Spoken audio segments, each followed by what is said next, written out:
So here we are on February 2nd, Groundhog Day, and we're going to do our Friday unschooling question of the month. First Friday every month, I've got different questions that people have been sending in or that they ask out on social media or in my coaching group or wherever. And I want to be able to give kind of an overview to be able to help people figure some of these things out. This month, we're talking about, is unschooling weird? Is unschooling too weird? Is it a little too over the top? People have to use this lady every time I talk to people about weird, and she's a little much, but she sometimes epitomizes what a lot of people end up thinking about unschooling, and it makes them kind of recoil, like our lady on the left. But weirdness, like beauty, it's in the eye of the beholder, right? I live outside of Austin, and we have this slogan called Keep Austin Weird, and bumper stickers. I think it's interesting because it all depends on where you are on the continuum, right, of weirdness. Like you might be a little weird, or you might be not weird at all, or you might have a bumper sticker like this, but still send your kids to school. So it's all a relative thing. It all depends on how you want to interpret the word weird. I even had somebody over on Instagram say, "What? That's a odd word to use. Weird. Are we weird?" I don't know. Maybe it's because I live in Austin, and so weird is seen as kind of like, it's okay. But the bottom line is we start with this continuum. We have this traditional way of focusing on education, and then we are moving in this more of an unconventional approach. I really wanted to start where people are. People start, most of us start in this traditional way, whether we're at school and we're sending our kids to school, or we think, oh, I think I'm going to bring my kids home, and we immediately visualize a little kindergarten classroom, or how will I make school at home be palatable, right? And so we're stepping off that little bit of tradition and moving along this continuum. School is still very conforming, you have to conform to the rules of the system, and all kids don't thrive with that. And so as we move over this way, it's a little less conforming, right? So school is a really acceptable way to do this, acceptable to just, well, they just got to gut it up and go.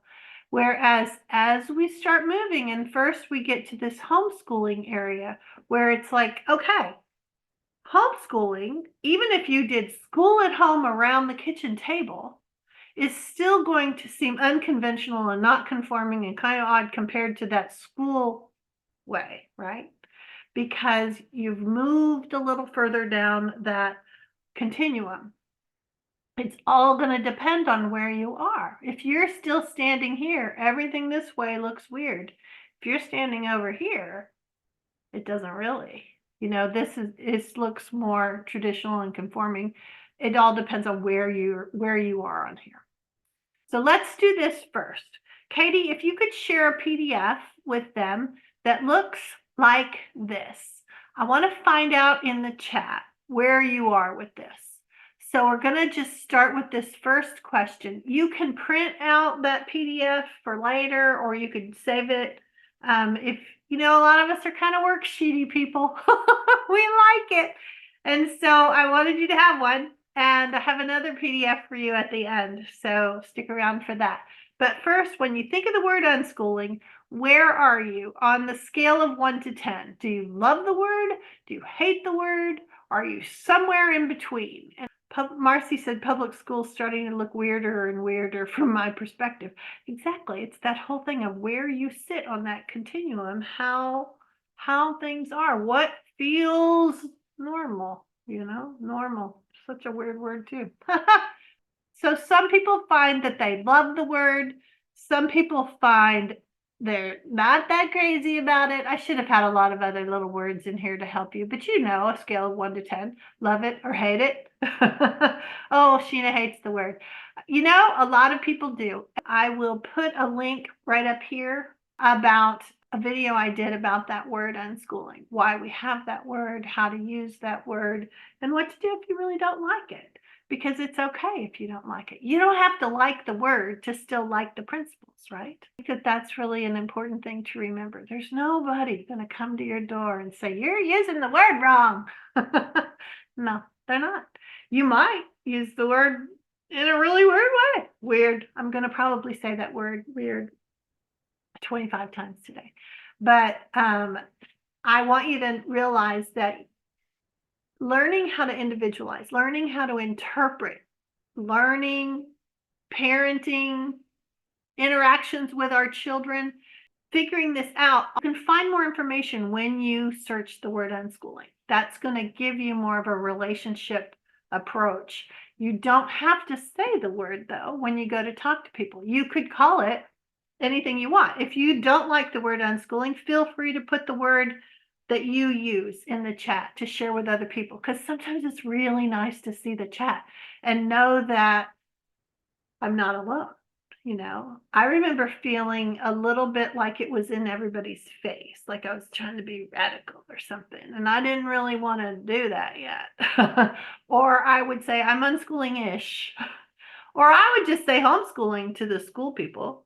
And when I was in a homeschooling circle, they were the ones that pointed and said, no, she unschools. So, I mean, it all, again, where you sit on that continuum, right? World schooling, child-led learning, wild schooling, connection schooling, interest-led learning. There's just a whole lot of different ways to say it. So the next question I want you to think about is, are others around you thinking that unschooling is too weird, or whatever negative term that they're using? And we're going to talk a little bit more about that today. But how is that for you? It's not an issue, or it's a huge issue. Are you surrounded by people that are like, oh, there she goes with that unschooling thing again? Or are they saying that, oh, she shouldn't go to school, they shouldn't send the kids to our school is perfectly good? And so if is it not an issue or a huge issue? Tell me on that scale of 1 to 10 where you are.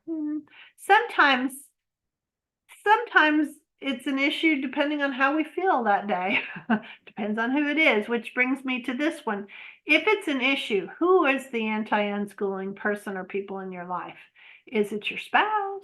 Is it grandparents? Is it your kids? Is it your friends? Is it your community? And that can mean like your neighborhood or your church or your co-op or your homeschooling community or anything that you are associating with other people. Is that where you hear a little more anti-unschooling stuff? Is it stories in your head? Is it in your own head of like, oh, you feel your eye roll in the back of your head? So people are saying grandparents and family friends. Most people are used to hearing that. I don't have to explain this anymore. I hear it in the homeschooling community most of all. Yeah, I think a lot of people do. Terry had said, I'm supported in my homeschool community, even though I'm the only one unschooling. I think my parents are still uneasy, or I haven't really shared with anyone. That's okay too. She does, make my kid feel good about himself, school. There you go, Jessica. Homeschool groups still like structure and curriculum. We have completely stepped sideways from that. And for those of you who have been doing this for a while, the other question that I want us to just kind of think about, especially for people that are brand new, for those of you who've done this, did you find that you changed your mind over time? Did things sound weird at first? And then the more you cleaned off the lens, the better it got. The easier it was for you to feel comfortable with it, for the people around you to feel comfortable with it. Sometimes when we're new and we're all enthused, we can't be quiet about it. And so that can sometimes be the situation too. They're like, I wish you would stop, because I was often finding this is the solution. This is the solution. I'm like, wait, I want to. Okay. So that's sometimes something to think about. But if your opinion has changed, notice that people are saying, yes, their opinion has changed. It gets better and better. Absolutely. I don't share with people from whom I don't want to hear their opinions. And Sheena said, my mind has definitely been more renewed to these concepts because of you and Pam. We have homeschooled for over 10 years. It has definitely shifted both directions many times. I'm still figuring it out. Yeah, I think that's like that continuum. It's also why deschooling, and there's a whole playlist at YouTube about deschooling if anybody needs it. Sometimes we think, oh, we're done deschooling, only then your kids get a little older and something else happens and you get a little triggered by something. And suddenly you're moving in different ways as far as your comfort level on this idea of unschooling. And so I think that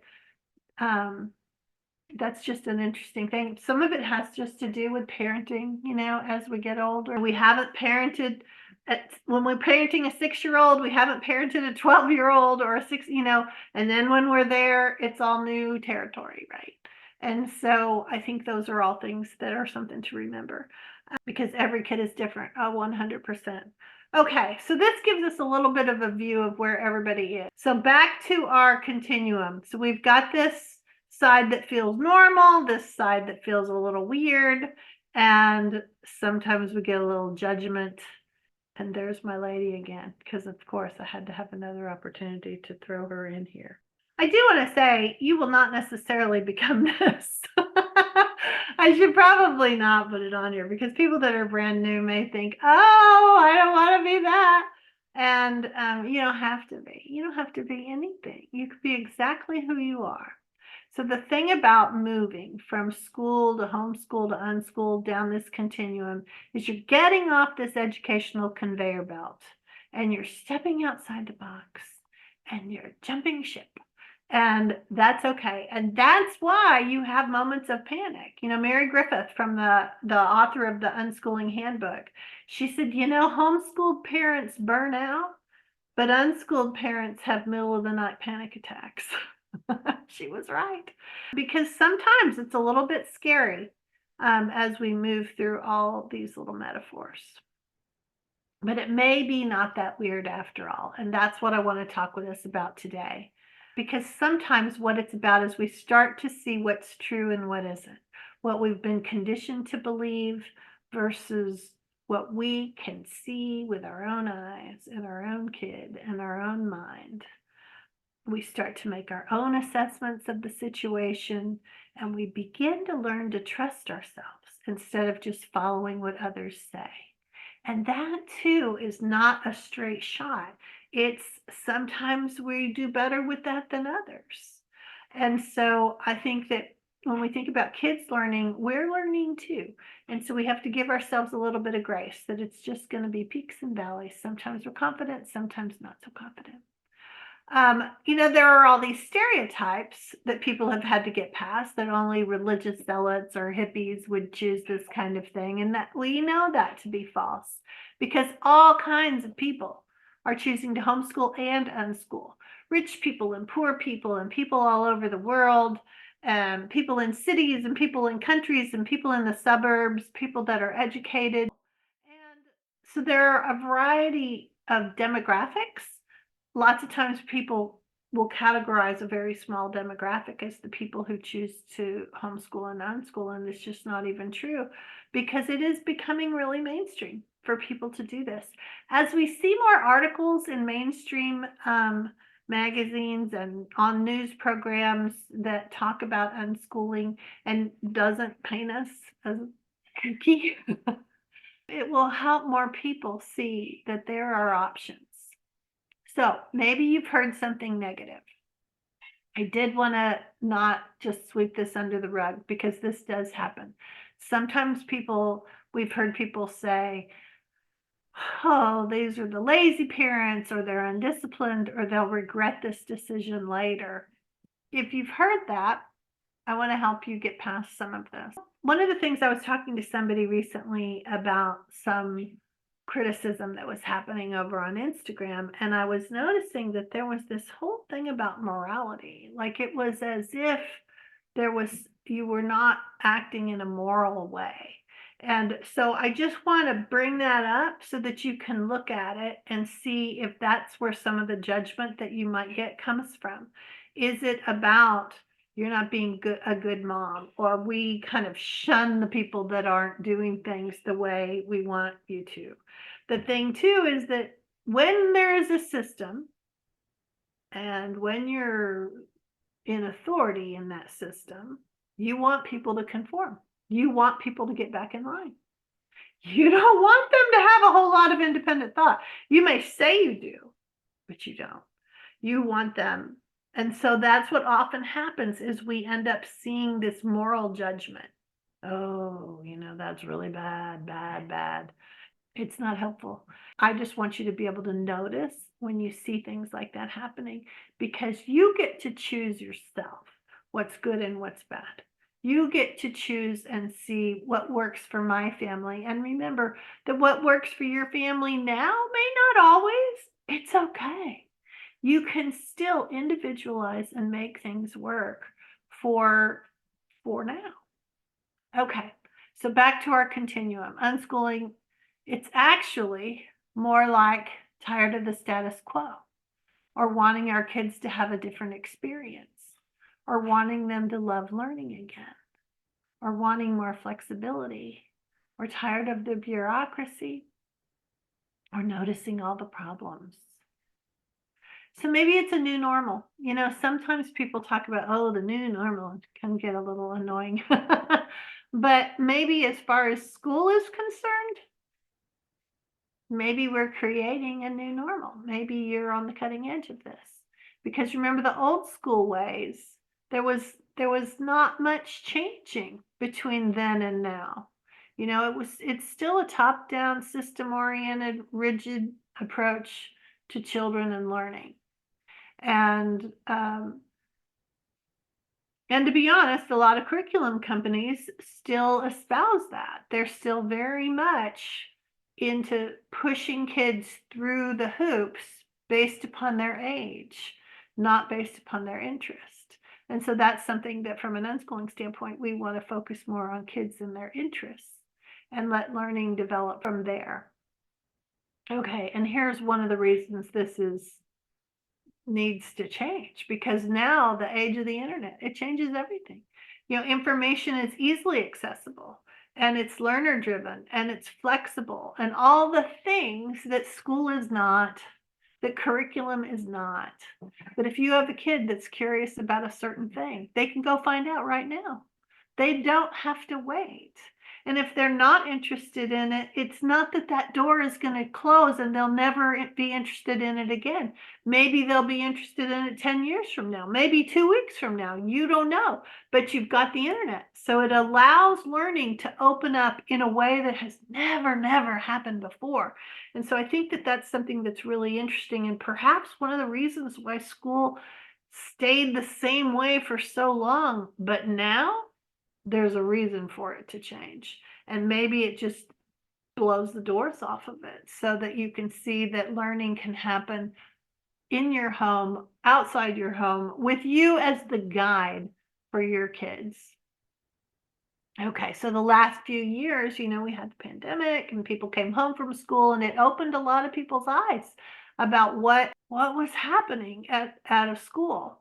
Our wheels started turning. We started thinking, maybe not so weird after all. All right, so remember, I want to give you the top 10 non-weird things about unschooling. All right, nothing weird about kids learning better when pursuing interests. Unschooling emphasizes a more natural learning. It's based on the idea that children learn best when they are free to explore their interests and pursue learning in a way that feels natural to them. This aligns with all the current research on child development and learning, and the idea that children learn best when they're engaged and motivated. There's nothing weird about fostering creativity and innovation. Unschooling encourages children to think outside the box and pursue their interests in creative and innovative ways, which can lead to a wide range of experiences and skills. When we allow this to unfold, one thing can lead to another, and we learn more about our kids and they learn more about themselves. There's really nothing weird about leaving school behind, especially if it's not working. This could mean leaving the actual school behind because it's not working for your kid, or it could mean leaving the school at home approach behind because that's not really working well either. And so when you think about the benefits of being able to individualize the experiences, the learning, the day-to-day activities, it's pretty clear that the one-size-fits-all approach can't offer what an individual family can. And that goes for curriculum too. When you recognize that all 8-year-olds don't need the same thing in the same way, then you can individualize the learning experiences. When you're not unnecessarily pouring money into a plan to duplicate the very thing you walked away from. This is more reasons that unschooling is not so weird. There's nothing weird about this. Unschooled kids get into college all the time. People worry that this weird approach will close doors, and it doesn't. In fact, being able to follow your own unique interests makes you more attractive to colleges. Your application doesn't look like everyone else's. Unschooled kids have been pursuing real life while other kids were limited to doing that on weekends. This makes unschooled kids stand out for the better. And add to that unschooled kids usually have reasons that they want to go to college for some career or some purpose, as opposed to simply being on that school to school conveyor belt. They can speak to this in interviews and applications. And then that's another reason why more doors actually open. There's nothing weird about getting real about gaps.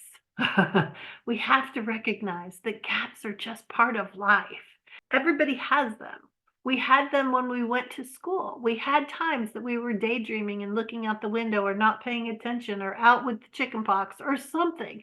And so we ended up with gaps. The difference is that, back to that picture of the internet having a lot to do with learning, we can fill our gaps immediately the minute we have a need.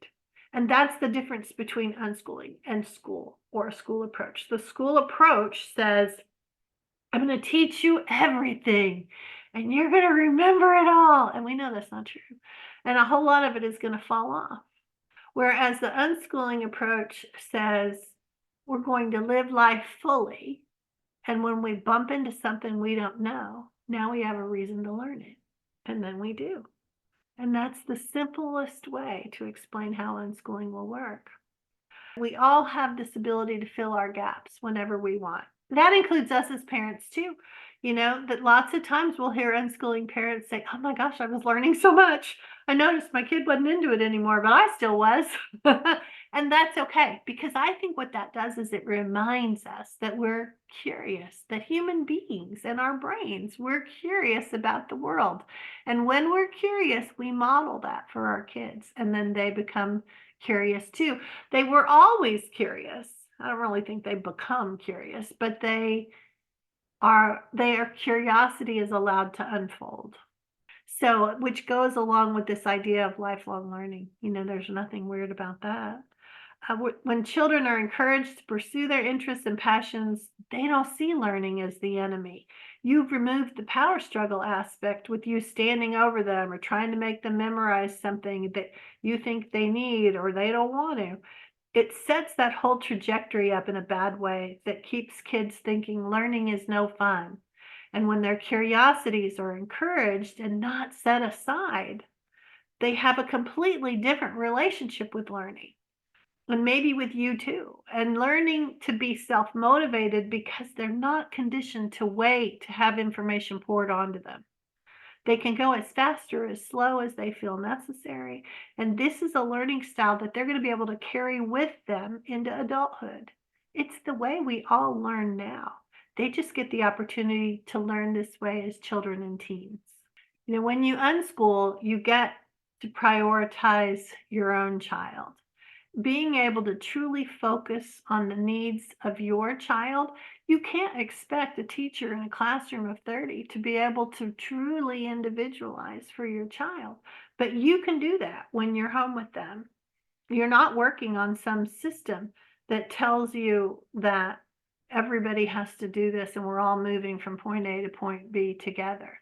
You get to see, oh, look, they're feeling a little tired, or, oh, look, they're into this, so let's stay with it a little bit longer. You're able to modify and prioritize what your child would like to learn more about, be curious about, or get creative about. There's nothing weird about wanting more flexibility for your family. You get to control the calendar, and you're not working around some system that tells you days on and days off And this allows your family to slow down or speed up depending on the actual people in the family, not because you have some other powers that are in charge. And this is probably the best reason to unschool, because there's nothing weird about wanting to improve the relationship that you have with your kids. That is really what they'll take with them into adulthood. The rest will change with technology and progress, but that relationship with you, that's what will be that little voice in their head as they move through adulthood. And from the kids' standpoint, this is probably what they like best. And there's nothing weird about wanting to have a great childhood. There's nothing weird about, as a parent, wanting them to have a great childhood. There are plenty of years ahead that you'll have to do work or have jobs or do things that other priorities make our choices for us.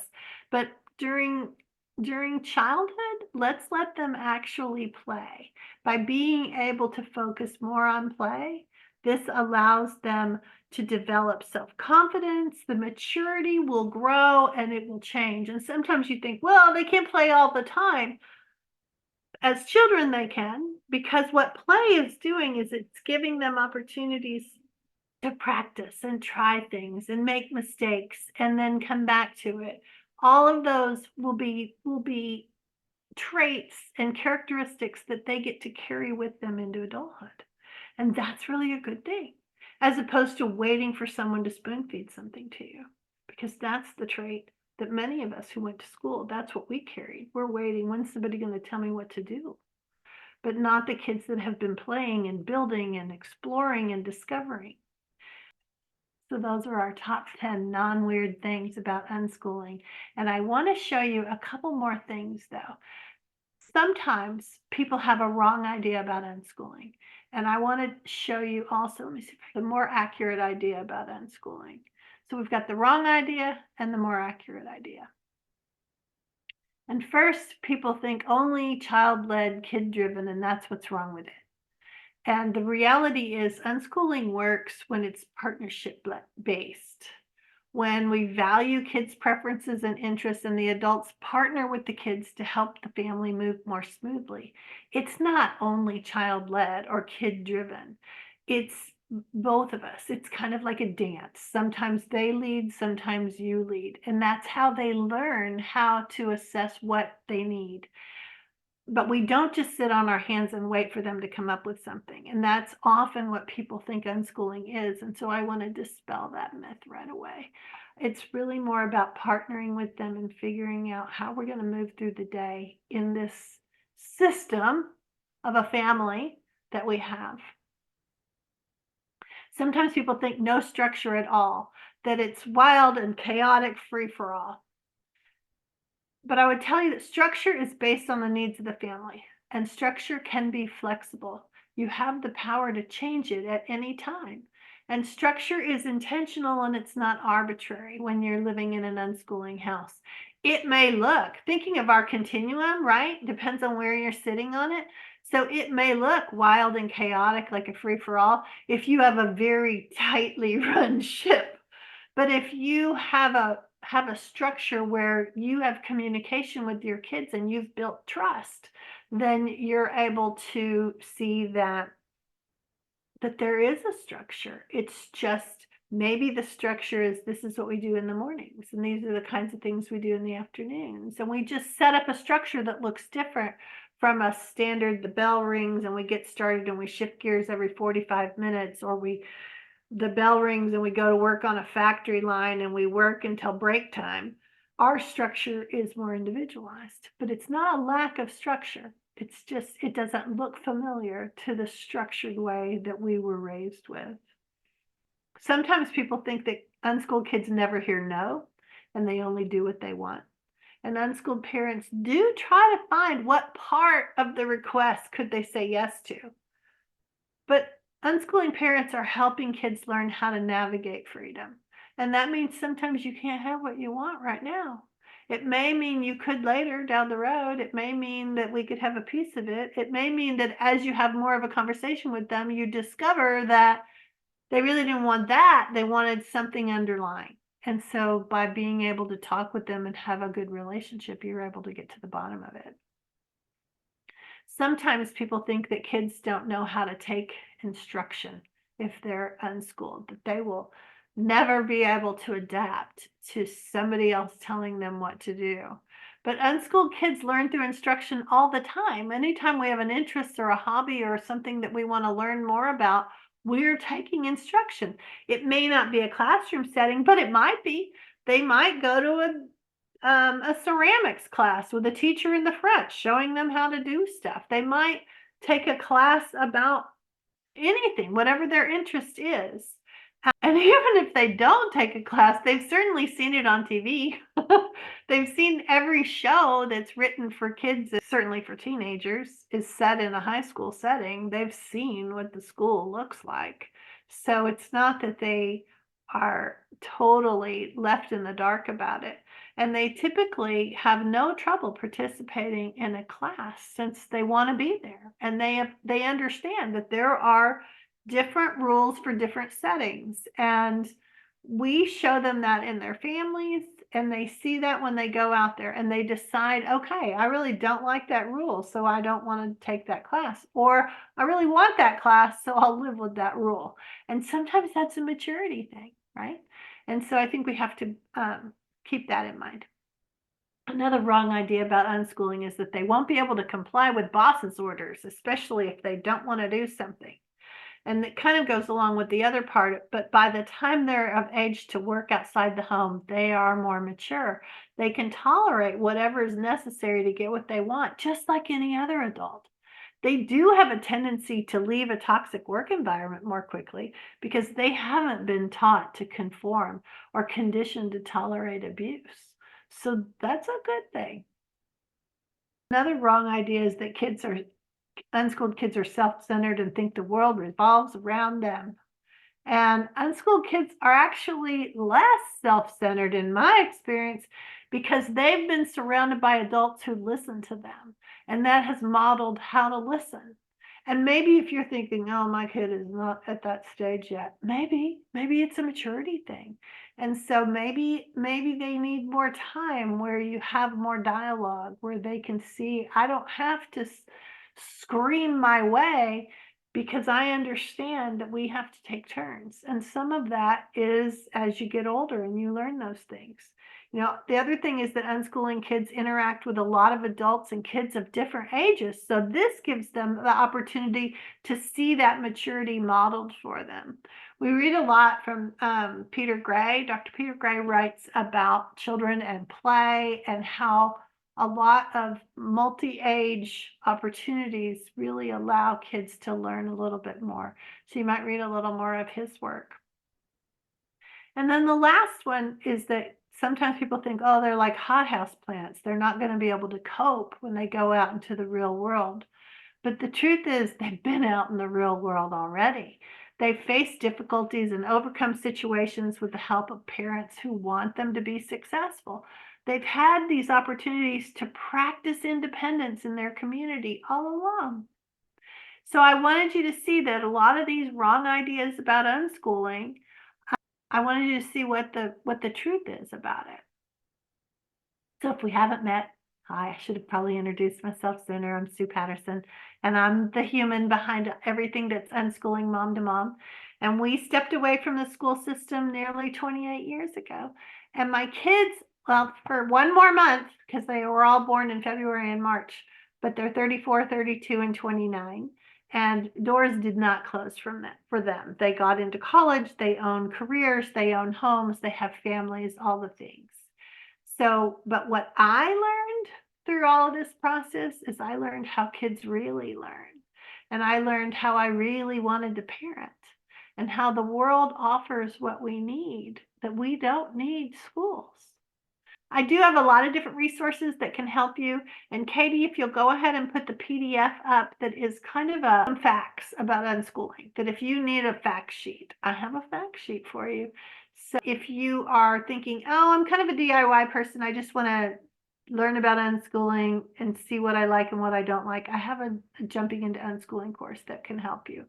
And it will give you obstacles, fears that you might have, something about deschooling, something about the role of the parents when we're unschooling. So this is a really great course. If math is your thing that you're worried the most about, because interestingly, across the decades, math is the thing that bothers most people.